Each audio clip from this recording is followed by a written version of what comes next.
আজকে পুরীতে আমাদের দ্বিতীয় দিন, আর এই দ্বিতীয় দিনের শুরুতে হোটেলে ব্রেকফাস্ট সেরে চলে এলাম সি বিচে। সি বিচে এসেই দেখতে পাচ্ছ এখানে সারি সারি চেয়ার যে রাখা আছে, এখানে বেসিক্যালি চায়ের দোকানের সামনে এই সমস্ত চেয়ার রাখা আছে। তো চা খেতে খেতে সমুদ্র উপভোগ করার জন্য এইখানে বসে কিন্তু খুব সুন্দর একটা সময় স্পেন্ড করা যেতে পারে, এবং সেটাই আমরা শুরু করলাম স্টার্টিংয়ে। তো সেই মুহূর্তগুলোই তোমাদের সঙ্গে আজ শেয়ার করে নেব। তো সি বিচে কিন্তু এরকম উট, ঘোড়া এই সমস্ত সব কিছুই অ্যাভেলেবেল। তো ছোটদের জন্য এগুলো সত্যিই খুব একটা দর্শনীয় ব্যাপার, যেটা আমি বসে উপভোগ করছিলাম ওখানে, এবং সেটাই ক্যামেরাবন্দি করার চেষ্টা করেছি। সেই সমস্ত অভিজ্ঞতাই তোমাদের সঙ্গে আজ শেয়ার করে নেব। এখানে সকালবেলায় সি বিচে এলে যেটা দেখতে পাওয়া যায়, এই যে সমস্ত মাছগুলো দেখতে পাচ্ছ, এগুলো সমুদ্র থেকে তোলা হয়েছে, এবং সেই মাছগুলোই বিক্রি হচ্ছে সমুদ্রের ধারে সি বিচের সামনে। তো সেটাই ক্যামেরাবন্দি করার চেষ্টা করেছিলাম। এখানে বিভিন্ন ধরনের মাছ বিক্রি হচ্ছে, আর সেই এবার চলে এসেছি সেই সমুদ্র। কি অসাধারণ মুহূর্ত, এবং সেটা নিজের চোখে দেখলে তবেই বোঝা যাবে।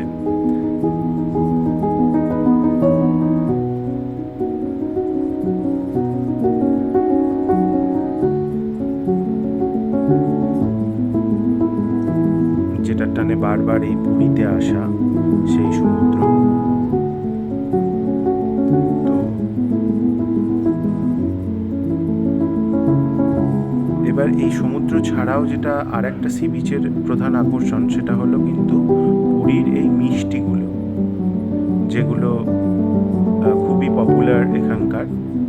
মদনমোহন, গজা এবং রসগোল্লা, ছানা পোড়া, তো এই সমস্ত মিষ্টিগুলোই বিক্রি হচ্ছিল। তো এছাড়াও সিঙ্গারা। তো এই সমস্ত মিষ্টিগুলো কিন্তু বিচে এলে অবশ্যই ট্রাই করো তোমরা, কারণ প্রত্যেকটাই খেতে খুব সুন্দর এবং রিজনেবল প্রাইসে পাওয়া যাচ্ছিল।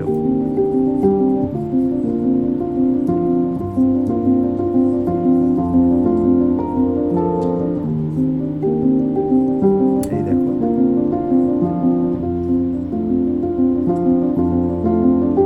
তো এবার সমুদ্র থেকে চলে এলাম পুরীর মন্দির, প্রভু জগন্নাথ দেবের দর্শন করার জন্য। এবং আরও একটি বড় কারণ হলো, বিকেলের দিকে আমরা এসেছি পুরীর মন্দিরে দ্বিতীয় দিনে, কারণ ধ্বজা উত্তোলন দেখার জন্য। তো মোবাইল যেহেতু ভেতরে অ্যালাউ নেই, তো বাইরে থেকে যতটা সম্ভব তোমাদেরকে দেখানোর চেষ্টা করব প্রত্যেকটা মুহূর্ত। প্রচুর সংখ্যক দর্শনার্থী এসেছিল এই ধ্বজা উত্তোলন দেখার জন্য।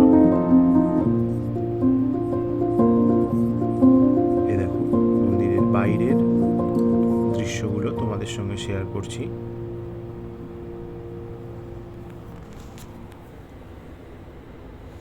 তো চারপাশটা খুবই সুন্দর লাগছিল।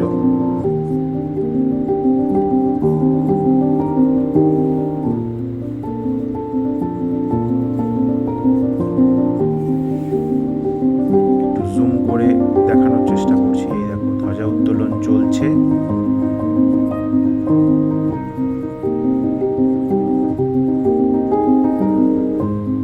তো সেই দৃশ্যটাই ক্যামেরাবন্দি করার চেষ্টা করেছি।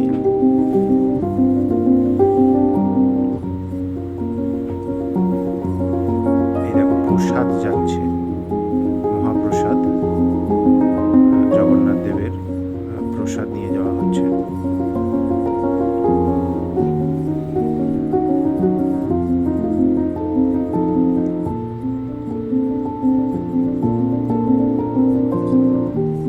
এবং আবারও সেই ধ্বজা উত্তোলনের দৃশ্য তোমাদের সামনে ফুটিয়ে তুলছে ক্যামেরার মাধ্যমে। কি অসাধারণ সেই মুহূর্ত, মানে গায়ে কাঁটা দেবে সামনে থেকে দেখলেই। দেখো, হাত তুলে যিনি ধ্বজা উত্তোলন করছেন, অসাধারণ দৃশ্য এটি একটি। জয় জগন্নাথ।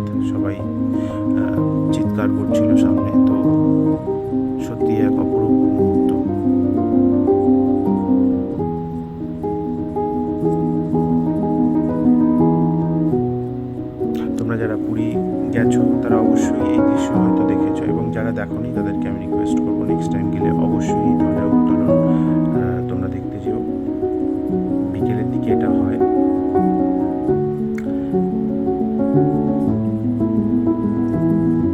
ধ্বজা উত্তোলন দেখার পর আমরা মন্দিরের চারপাশটা একটু ঘুরে দেখতে বেরিয়ে পড়লাম। তো সেই দৃশ্যগুলোই তোমাদের সঙ্গে শেয়ার করে নিচ্ছি। বেশ বড় জায়গাটা, এবং অনেকটা জায়গা নিয়েই কিন্তু এই মন্দিরের চারপাশটা বিভিন্ন দর্শনীয় স্থান এই মন্দিরের চারপাশে তোমরা দেখতে পাবে।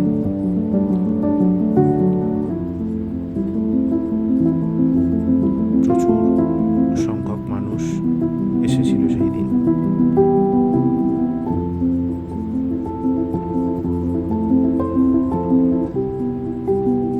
মন্দিরের ভেতরে যেহেতু মোবাইল অ্যালাউ নেই, তাই মন্দিরের ভেতরটা দেখাতে পারবো না। বাইরে থেকেই দেখো প্রচুর সংখ্যক দর্শনার্থী, এবং এই জায়গাটাতে এত ভিড় হওয়ার কারণ হলো এইখান থেকে কিন্তু জগন্নাথ দেবকে দর্শন করা যেতে পারে।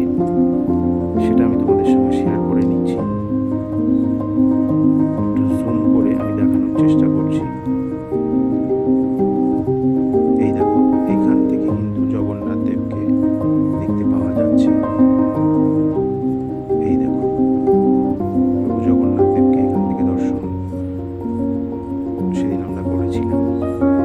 আমরা এই দিন পুজো দিইনি, পরের দিন সকালবেলা আবার মন্দিরে এসে পুজো দিয়েছি জগন্নাথ দেবের। তো এই দেখো জগন্নাথ দেব,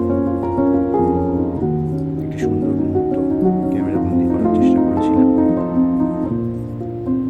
আর একবার ভিড়টা দেখো, প্রচুর সংখ্যক দর্শনার্থী এসেছিলেন, চারিদিকে শুধুই দর্শনার্থী। তো এইভাবেই সুন্দর একটা দিন কাটালাম। তো ডে 3-র এক্সপিরিয়েন্স নিয়ে তোমাদের সঙ্গে খুব তাড়াতাড়ি ফিরবো। ততক্ষণের জন্য চ্যানেলটা সাবস্ক্রাইব করে নাও। ফিরছি খুব তাড়াতাড়ি।